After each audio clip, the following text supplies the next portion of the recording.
Here's another fun piece that I just finished for my portfolio. It's called Just Dance, and I started off with an acrylic wash with the orange and purple, as you can see, and sprayed some alcohol to give it a little bit of an interesting kind of texture look. And then I took the acrylic marker and I put in the music notes, and I used a white charcoal pencil to sketch in the outline of the figures. And I like using the white charcoal because it comes off easy. There's my source. Of course, I kind of changed up colors and rearranged the figures a little bit. And once I got all that in, then I went ahead with acrylic paint and I started blocking in all of the darks and lights, giving it the values that I wanted to. So I like the purple, all this acrylic paint. I use a lot of purple, lavender, and then of course against the kind of orange color background. And I seem to really love this goldish orange mixed with purple. I don't know why, but lately I really like those colors together. So I probably will do a lot of my backgrounds that way. And as I'm working on this, I'll kind of let you just see what I'm doing. But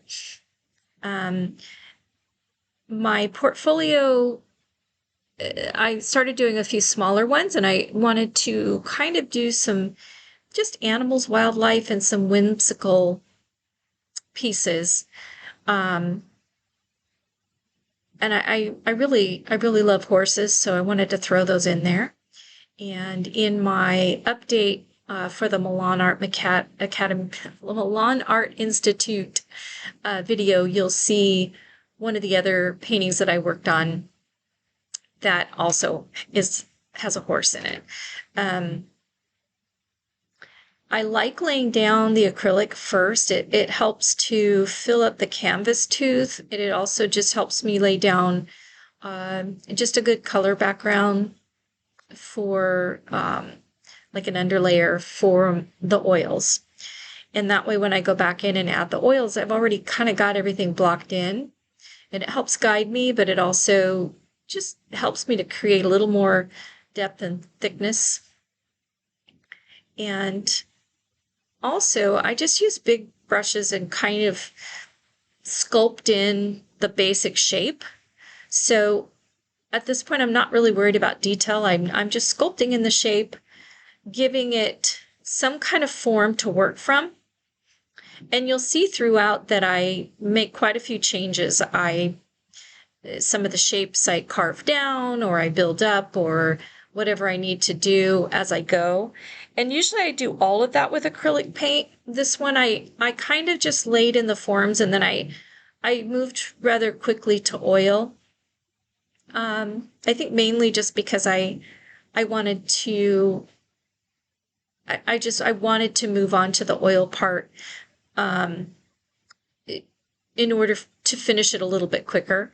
Normally, though, I would almost have a completed painting with acrylic before I start with any oil, and that's just because I'm more comfortable with acrylic, but this one I didn't do it that way necessarily.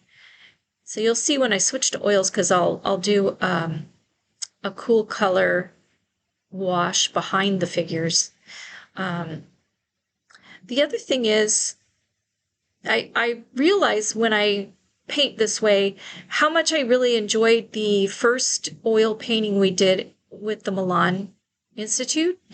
And it's what they call the monster painting, which basically is just putting in forms like I'm doing here, and you're not detailing anything. You're just putting in the shapes and then the color so that you know kind of where your darks and lights are going.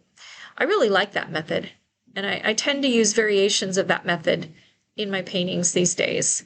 So that was something that was it kind of just made me braver. It didn't make me go in thinking everything had to be perfect from the get-go. and I really enjoy sculpting these out. So that's kind of how this is happening. I'm kind of sculpting it out. I'm getting better at it, but I'm certainly not where I want to be. And there are so many awesome artists out there that do such a much better job than I do at this, but I'll get there. So here again, I'm just putting in the darks and lights for the little girls. And this is an 8 by 10 canvas, which is pretty small. So putting in their little faces and their little hands, you'll see that I go over and over again trying to get it in the way I want it to be. Here I'm putting her clothes, the girl in the background, her clothes, I'm putting them in this dark purple color.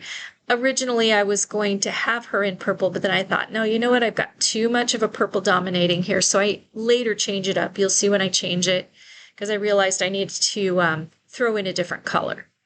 And then here I needed to reshape what I had painted, so I was doing some correction. And you can tell that I'm going in with this kind of light lavender color to mix in there, mainly because I knew later I was going to go in with some darker. When I start with the oil, I'm going to put in a dark, deep, I think I used dioxazine purple, which is a real cool oil purple color. So yeah, I'm just trying to figure out where her arms are going to go. And then I start putting in the lights and darks on the other figure and just getting things blocked in.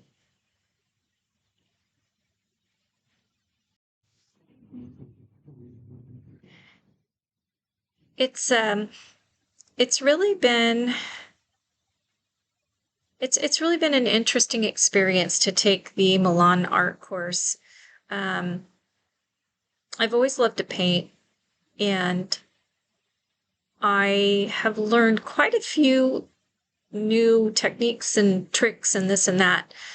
So it's been very valuable. I think the only thing that's going to help me improve is just to keep painting. Obviously, the more I paint and put some of those techniques into practice, the better I'll get. Obviously, that's how anything goes. And I try to listen to people when they critique the work. I like to take suggestions that people give and actually go in and change my painting. I used to be so nervous about trying to make any changes. But now even though some of the paintings, I really like and I'm afraid, oh gosh, I don't want to ruin it or whatever. But if I have people who are artists or who are taking the Milan course or another course, and they see something that might improve the painting, I trust their judgment. I don't necessarily always do exactly what their suggestion is. It depends. It depends a lot on, I know what the ultimate end result that I want of the painting. So a lot of times there may be a reason why the composition is the way it is, or why I've chosen the color palette I have, or whatever. So it's sometimes just based on what feels right, but a lot of times the critique is definitely worthwhile in creating what I want, still sticking to the kind of the rules, because there are rules that they're there for a reason and they're tried and true. So here I am putting in the first layer of oil, and it's just a wash to kind of push the background back and bring things forward. So I'm using, I believe this was quinacridone red, but it's a cool red oil to help the background go back. And then later I'll put in a cool oil purple that'll help push the other part back too. I accidentally put some of this where I didn't want it because I didn't want some things in the background. So later you'll see me go in with a rag, a towel, and kind of wipe out the oil from the areas that I don't want pushed backward. And I'm not as careful as I used to be, but I'm finding that that's okay because I can switch everything up. Especially with oil, I have plenty of time before it dries to go in and take stuff out that I don't like or change it. And then here is, from this point on, it's all oil. And now I'm wanting to sculpt the figure's face. This one in the background, she was the hardest because her face is so small, her hands are so small, and I use a big brush for as long as I possibly can. Later I'll switch to a fine brush because it's just too hard to get those details in with a big brush. But right now I'm still kind of laying in my planes of color, and it's tricky when the face is that small. Even the figure in the forefront was tricky, but at least there's a little more to work with there. And the idea here was just to create joy. Create the joy of two young girls dancing, playing music, and just kind of frolicking with their horse, and the horse enjoying it and playing along with them. It's kind of magical, and as I've said before in my videos, I really like magical realism or magic realism in painting. Well, in anything, movies, books, whatever. I really am a magic realism fan in all things. So a lot of the ideas that I have just come from that place of fantasy and wanting to create something that brings about joyful emotions or inquisitive, feelings. So someone looking at something and saying, "Oh, I wonder what's going on in there," and it tells a story, but also that it evokes some kind of emotion, be it joy or laughter, happiness, humor, or just curiosity. So that is my main goal when I'm putting these together.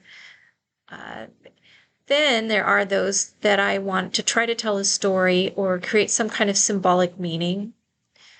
And those tend to be the two types of things that I gravitate towards. So I guess my voice definitely is all about creating stories and drawing people in so that they use their imagination and their creativity.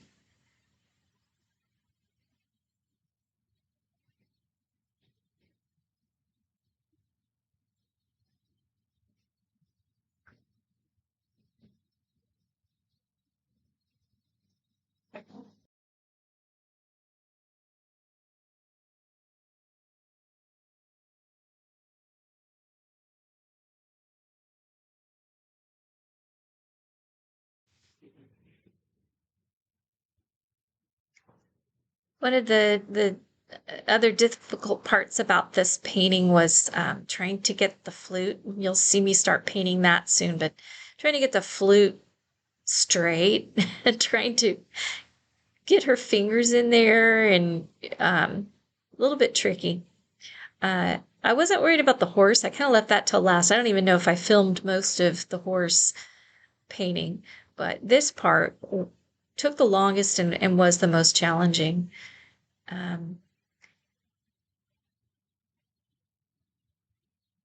there I used burnt sienna just to kind of get her hair where I wanted it, get somewhat of a shape for her hair, knowing that I would go in later with a more opaque color. So all of this is pretty much thin to thick. I'm pretty much using transparent colors. Up until this point, I start doing some real opaque stuff. And you'll see when I change it up, the color, the skin tone colors kind of vary. They change off and on. With this small of a subject, it's really tough to just lay colors next to each other and get the look I want. But I do change up the color and continue sculpting between lights and darks until I get the shape that I'm looking for. So I'm not sure that that's an appropriate way to do it, but right now it works for me. So it's how I do it.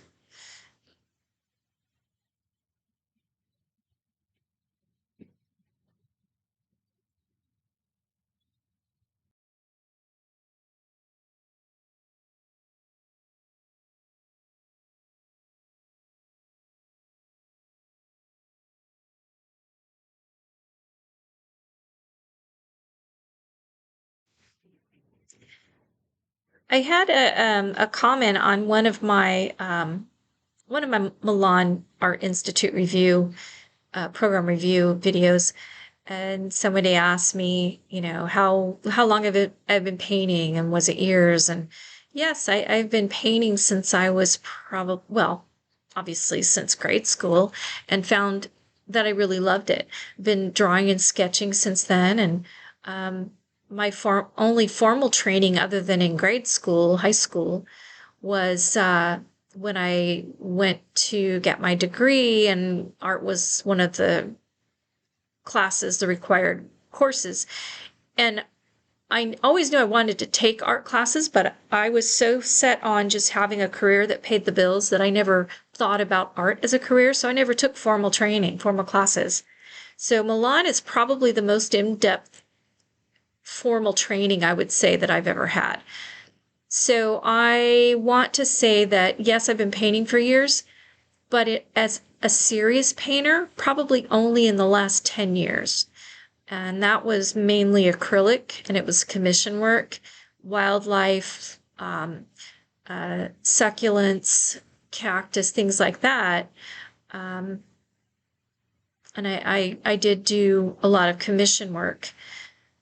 So painting people, that's a whole new thing for me. I always avoided it.